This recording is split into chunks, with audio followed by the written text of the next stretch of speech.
हम उस घर के बाहर पहुंच चुके हैं जिस घर के अंदर जो है वो वारदात हुई। वारदात के बाद तैमूरिया थाने की जो पुलिस मोबाइल है या SHO तैमूरिया शाहिद ताज हैं, उनकी जानिब से जो कार्रवाई की गई और मुलजमान को जो पकड़ा गया वो कैसे पकड़ा गया उस पर भी बात करेंगे SHO साहब से। लेकिन साथ साथ हम यहाँ अब उस विक्टिम फैमिली के पास पहुँचे हैं, उनसे जानते हैं कि कैसे ये वारदात हुई, कैसे आपको ये लगा कि अब पुलिस को इन्फॉर्म कर देना चाहिए। क्या नाम है आपका, घर में कौन कौन लोग मौजूद हैं? अस्सलाम वालेकुम जी, मेरा नाम फरहान है और ये सुबह 4 बजे ये घर में दाखिल हुए। उस टाइम हम सब सो रहे थे और घर में मेरी वालदा है, मेरी वाइफ है और 2 बच्चे हैं।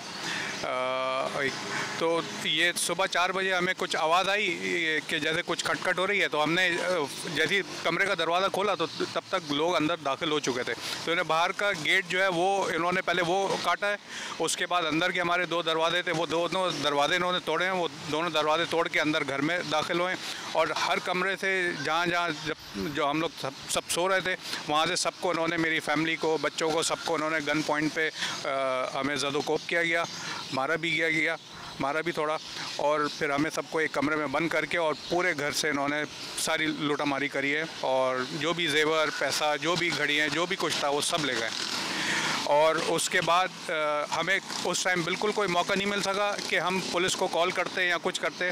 जब वो चले गए, उन्होंने तकरीबन 45 मिनट वो घर में रहे, 50 मिनट। उसके बाद जब वो चले गए फिर हमने पुलिस को इन्फॉर्म करा तैमूरिया पुलिस में, वहाँ पे जाके रिपोर्ट भी लिखाई और 2 दिन बाद ही पुलिस ने एक्शन लिया और बहुत ज़बरदस्त एक्शन लिया है।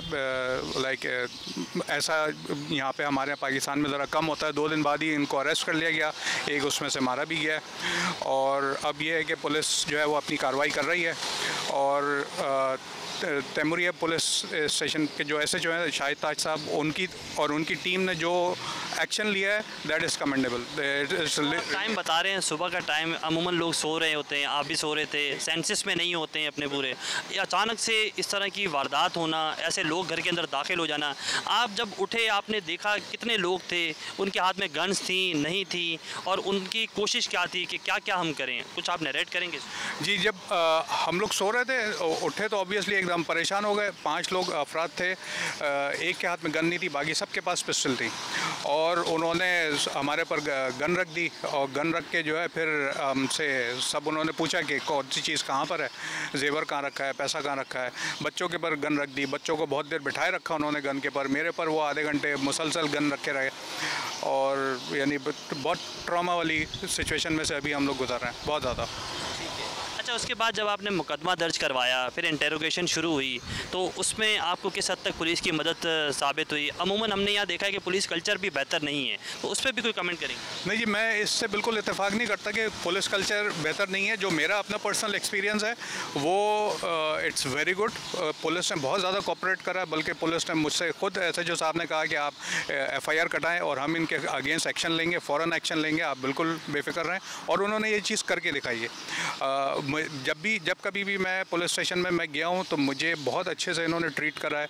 हर चीज़ जो है इन्होंने अपना काम जो है ना, इन्होंने अपने काम में किसी किस्म की कोई कोताही अभी तक नहीं बरती है।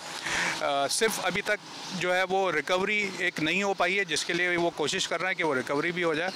और मुझे पूरी उम्मीद है कि शाहिद ताज साहब और उनकी टीम जो है वो ये काम भी कर दिखाएगी। जिस तरीके से इन्होंने इनको पकड़ा है, एक्शन लिया है और जिस तरीके से इनकी सपोर्ट है हमें, मुझे पूरी उम्मीद है कि रिकवरी भी हो जाएगी और इनको सज़ाएं भी मिलेंगी। और इलाका जो है वो इलाका पे भी मैं ये देख रहा हूँ कि इलाके में भी अब थोड़ी सी एक सिक्योरिटी सी है, लोगों में थोड़ा सा खौफ भी कम है क्योंकि पुलिस की पेट्रोलिंग बहुत ज़्यादा हो गई है। अच्छा, रिकवरी की आपने बात की, उन मुलजमान की डिमांड क्या थी कि उनको क्या क्या चाहिए, कैसे कैसे चाहिए, उस पर उन्होंने क्या बात?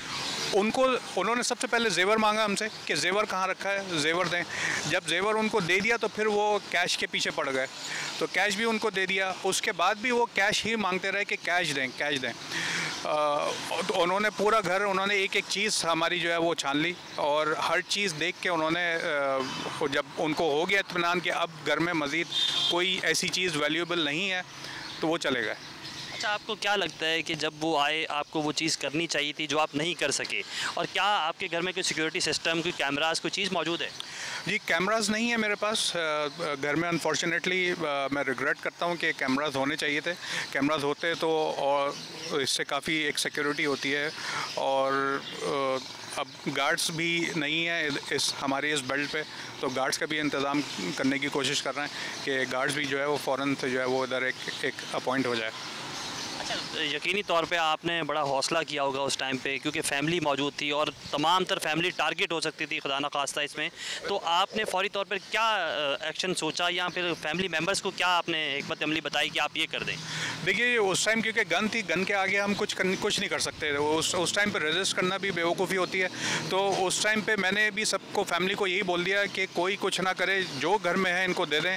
और मेरी वाइफ ने भी यही कहा है कि आपके पास आपको जो चाहिए वो हम आपको दे देते हैं। और उनको हमने शुरू के 10-15 मिनट में सब कुछ दे दिया था।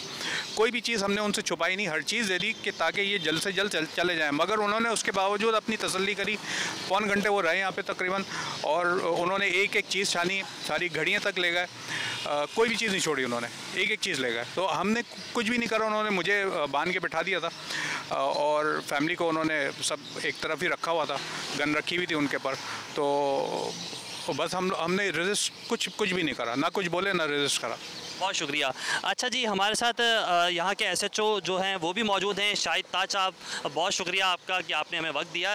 ये बताइएगा, हमने जैसे कि देखा कि एक लूप होल ये भी था कि इस घर के अंदर सीसीटीवी नहीं थे, उसके बावजूद ये गैंग, पहले तो ये बताएं कि वाइट करोला गैंग क्यों कहते हैं इसको, और ये किस तरह कराची में ऑपरेट कर रही है? एक्चुअली जो हमारे पास जितने भी वारदातें हो रही होती हैं उसमें कोई ना कोई विटनेस, कोई ना कोई आई विटनेस या सीसीटीवी से हमें इन्फॉर्मेशन जो कलेक्ट होती है, उसके अंदर अगर कोई गाड़ी ऐसी आती है तो उसी हिसाब से उस ग्रुप का नाम मशहूर हो जाता है। तो ये वाइट करोला अमूमन रेंटा से या लोगों के पास ज़्यादातर होती है, और अगर वो वारदात में यूज़ हो रही होती है और कलर वाइट है तो उसको वाइट करोला गैंग के नाम से जाना जाता है। ये बेसिकली जो ग्रुप है जो यहाँ पे वारदात के लाया था, ये अफ़गान डकैत हैं, और ये इससे पहले भी जो वारदातें करते रहे, इनके ग्रुप के दीगर मेम्बरान या इनके साथी, या इससे पहले जो अफ़गानी ग्रुप हाउस रॉबरी जो करते रहे, वो अमूमन रेंट की गाड़ियाँ इस्तेमाल कर रहे होते हैं जो कि ज़्यादातर वाइट ही होती हैं, तो इसलिए वो वाइट करोला गैंग मशहूर होता है। अच्छा, जब ये गैंग आपने पकड़ा, मुकाबला हुआ इनसे, एक इनका जो कारिंदा है वो हलाक भी हुआ है, पहले तो ये बताएं कि क्या ये 7 रुकनी है या इससे ज़्यादा और भी गैंग थे? जो इनके पास से गाड़ी आप लोगों ने कब्ज़े में लिए, वो गाड़ी जो है क्या वो चोरी की थी या फिर रेंट पे ली हुई थी, उसका कोई डिटेल सामने आई है? फिर जो ये अपने बैकअप में मोटरसाइकिल रखते थे, वो मोटरसाइकिल कहाँ है? ये बेसिकली जो वारदात हुई है उससे पहले, मेरी पोस्टिंग से पहले यहाँ पर तकरीबन 2 या 3 वारदातें हो चुकी थी हाउस रॉबरी की।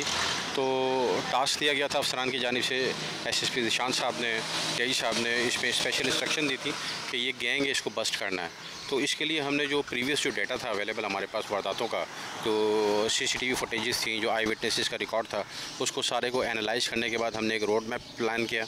वो बड़े साहब से डिस्कस किया, उन्होंने हमें पूरी नफरी और स्ट्रेंथ दी। फिर उसके हिसाब से हमने पिकेटिंग की। इनकी जो वारदात हुई उसके अंदर हमने पूरी सीसीटीवी कलेक्ट की, जहाँ जहाँ पे हमें गाड़ी की फुटेज मिल सकती थी वो हमने गाड़ी की फुटेज कलेक्ट की। उस गाड़ी की ही इंफॉर्मेशन के ज़रिए हम इस गैंग तक पहुँचने में कामयाब हुए, और अल्लाह ने हमें इसमें कामयाबी दी। इसमें हमने अपनी पिकेटिंग प्लान एसएसपी साहब से डिस्कस किया, उन्होंने 3-4 एसएचओज़ को डिप्यूट किया। हमने पूरे डिस्ट्रिक्ट के अंदर मुख्तलिफ जगहों पर नाका पॉइंट्स बनाए, और 28 तारीख की रात को हम लोगों ने ये सारा वहाँ पे जो प्लान किया था, हमने इस गैंग को, इसके साथ हमारा मुकाबला हुआ, जिसके अंदर एक हलाक हुआ और बाकी लोग इसमें, एक ज़ख्मी हुआ, बाकी लोग इसमें फ़रार हो गए थे, जिनको बाद में हमने गिरफ़्तार कर लिया। क्या समझते हैं इन मुलजमान को कितनी सज़ा होगी? इस तरह की एफआईआर इन मुलजमान पे पहले भी हुई, फिर ये दोबारा बाहर आ गए, तो क्या समझते हैं किस तरह ये तमाम तरह जो कानूनी कार्रवाई वो अमल में होगी? देखें, इसमें जो बेसिकली कहीं ना कहीं प्रोसिक्यूशनल और इन्वेस्टिगेशनल खला रह जाता है, जिसकी वजह से मुलजिमान को बेनिफिट मिल जाता है। मगर हमारी कोशिश है कि इसके अंदर सबको लूप में लेकर और तफ्तीश को पूरा कंप्लीट करके उसमें कोई लैकुना ना रहे, हम इनको सज़ा दिलवाएं। और उसके लिए हमने उसमें एफ़र्ट्स भी किए हैं, आईडी पीरियड्स वगैरह इसमें कराई गई हैं मुलजिमान की, रिकवरीज इसके अंदर जो इफेक्टिव हुई हैं, जो टाइमली जिस तरीके से शो हुई है उसको सारी को शो किया गया उसके अंदर। तो होपफुली हमें उम्मीद है तो और अदालतों पर इंशाल्लाह एतमाद है कि वहाँ से इनको सज़ा होगी। जो आपने सेक्शन लगाई है, अगर उसी सेक्शन के तहत कार्रवाई होती है तो कितनी सज़ा बनती है इनकी? देखिए, वो सेक्शन इसमें 395 है जो इनके अंदर लगी है, और उसकी लाइफ इम्प्रिजनमेंट सज़ा है।